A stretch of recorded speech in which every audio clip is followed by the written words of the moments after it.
Hello दोस्तों। स्वागत है मेरे यूट्यूब चैनल पे करियर इन्फॉर्मेशन। एसबीआई का रिज़ल्ट लगा है अभी।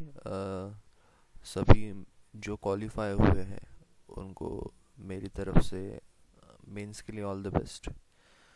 मैंने पिछले वीडियो में कट ऑफ एनालिसिस बताए थे, तो उसी रेंज में कट ऑफ आया है। तो आप और इन्फॉर्मेशन मेरी तरफ से और चाहते हो तो प्लीज़ ये चैनल को आप सब्सक्राइब करिए।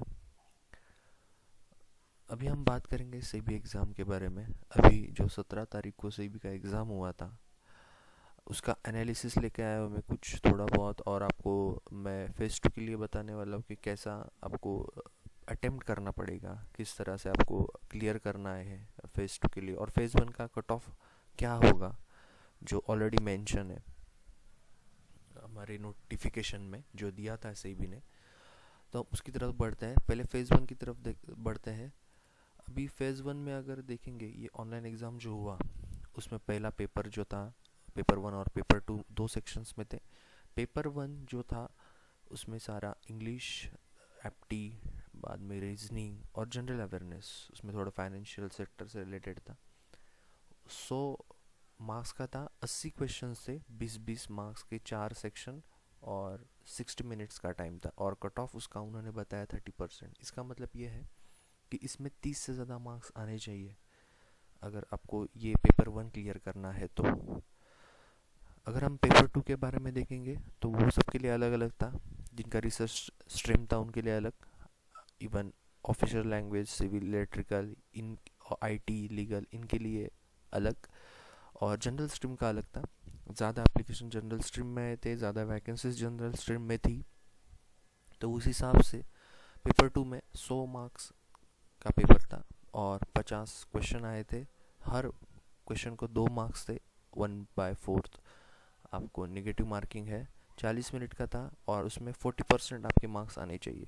और जो पहला पेपर था उसमें 1.25 मार्क्स का एक क्वेश्चन था, मतलब 0.33 आपका माइनस हो जाएगा और आपका कोई आंसर गलत है तो दोनों मिला के आपके होने चाहिए 40%। इसका मतलब ये है कि आपको मार्क्स आने चाहिए 80 मार्क्स के लिए। आइदर आपको पेपर 1 में ज़्यादा चाहिए, पेपर 2 में ज़्यादा चाहिए, लेकिन पेपर 1 में 30 मार्क्स के ऊपर होने चाहिए और पेपर 2 में 40 मार्क्स के ऊपर, और टोटल 80 होना चाहिए। अगर जिनका जिनका टोटल 80 है उन्होंने पढ़ाई शुरू कर देनी है। आप रुकिए मत। आप क्वालिफाई है, आपको पेपर 2 के लिए जाना है। क्यों क्वालिफाई है उन्होंने ही उनके एडवर्टाइजमेंट में हमें बता दिया है।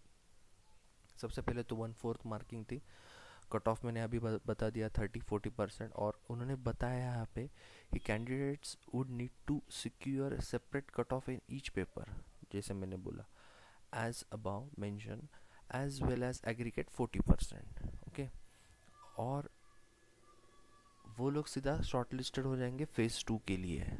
तो उन्होंने ये बोला है, marks obtain in phase 1 shall B use only for short listing. इसका मतलब जिनके 80 के ऊपर आ रहे हैं, 100 आ रहे हैं, 120 आ रहे हैं, 80 के ऊपर आ रहे हैं, वो लोग फाइनल है कि फेज़ 2 देने वाले हैं।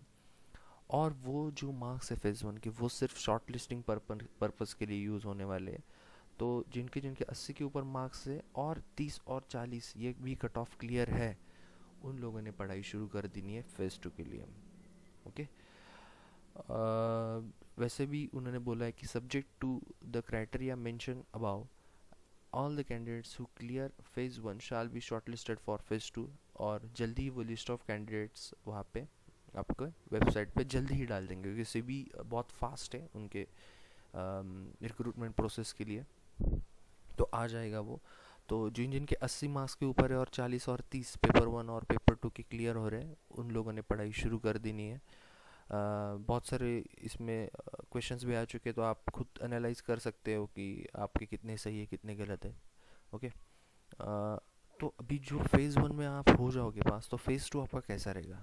अब फेज़ 2 पे आपका पूरा वैटेज डिपेंड है, क्योंकि फेज़ 2 और इंटरव्यू मिला के आपको सिलेक्ट करने वाले हैं। ओके। इसका मतलब आपको पहले फेज़ 2 क्लियर करना होगा और फिर इंटरव्यू के लिए क्वालिफाई होना होगा, और फेज़ 2 और इंटरव्यू के बाद आपका फेज़ 2 का वेटेज भी है, वो मैं आगे बताता हूँ।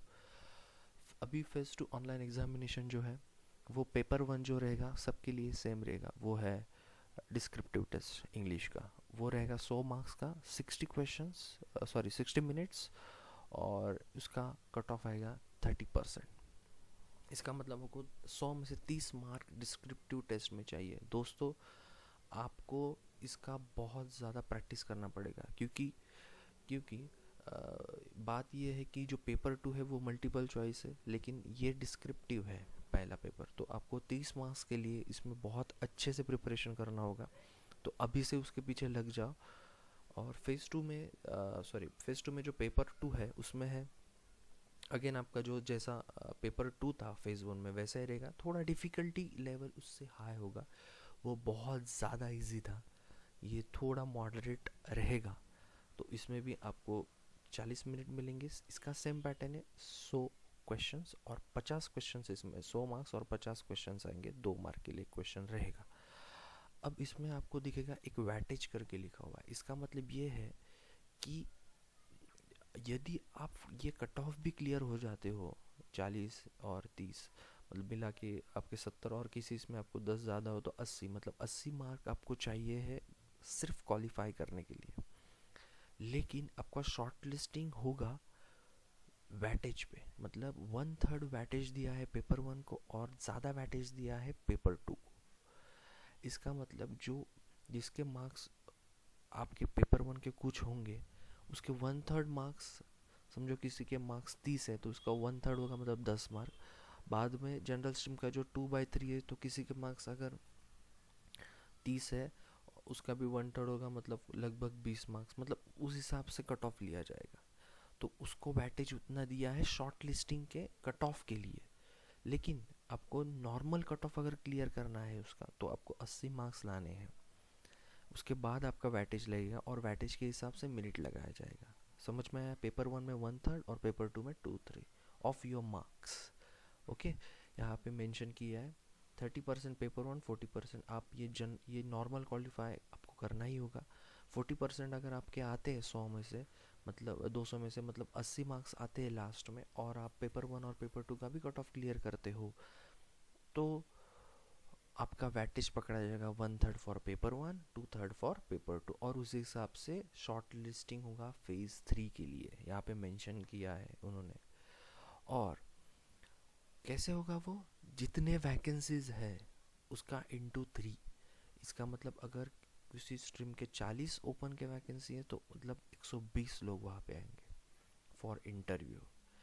इसका मतलब है यहाँ पे शॉर्ट लिस्टिंग सिर्फ 80 मार्क्स में नहीं होना है, आपको सिर्फ वो कट ऑफ क्लियर करना है। उसके बाद आपका वैटेज के हिसाब से पहले मेरिट पकड़ाया जाएगा, पहले रैंकिंग पकड़ी जाएगी, और उस हिसाब से शॉर्ट लिस्टेड होंगे इंटू 3 वैकेंसी के हिसाब से। वो भी लिस्ट आपके एसएबी की वेबसाइट पे आ जाएगी। और जो आखिरी है, मैं बोला था कि फेज़ 2 बहुत मैटर करता है। जो फेज़ 2 के जिनके अच्छे मार्क्स होंगे, बहुत आगे होंगे, समझो कोई फेज़ 2 में है जो एकदम टॉप 10 में आ रहे हैं, तो लगभग उनका फिक्स होना ही है, क्योंकि उन्होंने सिर्फ 15% इंटरव्यू के लिए वैटेज रखा हुआ है। तो इसलिए फेज़ 2 में मैक्सिमम मार्क्स स्कोर करना बहुत ज़रूरी है, बहुत ज़्यादा ज़रूरी है, तभी आपका हो पाएगा। सिर्फ आप 80 तक रहना ज़रूरी नहीं है। 80 तक रहोगे तो आपका वैटेज के हिसाब से शॉर्ट लिस्टिंग होगा नहीं होगा वो तो पता नहीं, लेकिन इंटरव्यू उतना 15% ही उन्होंने दिया है सिर्फ, तो 85% फेज़ 2 पे। तो आप सोच सकते हो कि फेज़ 2 पे आपको कितना मैटर करता है आपके मार्क्स। सिर्फ आपको कट ऑफ क्लियर करना नहीं मैटर करता। हाँ, लेकिन जो फेज़ 1 में जिनका जिनका सी आ रहा है वो लोग शुरू कर दे, उनके लिए अच्छा चांस है कि फेज़ 2 में बहुत अच्छे से पढ़ाई करके आपको फेज़ 2 में अच्छे मार्क्स लाने हैं। ओके, सीबी के रिगार्डिंग, रिक्रूटमेंट प्रोसेस के रिगार्डिंग अगर आपके पास कोई क्वेरी है तो मुझे आप कमेंट बॉक्स में टाइप करके बताएं, मैं आपको जवाब दे दूंगा। कुछ आपको मटेरियल चाहिए या फिर कुछ आपको सजेशंस चाहिए या फिर कुछ क्वेरीज हैं आपके रिगार्डिंग कि कैसा पढ़ना है या फिर किस हिसाब से प्रोसेस होगा, अभी भी क्वेरी है तो आप मुझे कमेंट बॉक्स में पूछ सकते हैं, मैं आपको जवाब दे दूंगा। सबको मेरी तरफ से ऑल द बेस्ट है पेपर 2 या फेज़ 2 के लिए। तो अच्छे से पढ़ाई कीजिए। नेक्स्ट अपडेट्स के लिए इस चैनल को आप सब्सक्राइब कीजिए। Thank you all.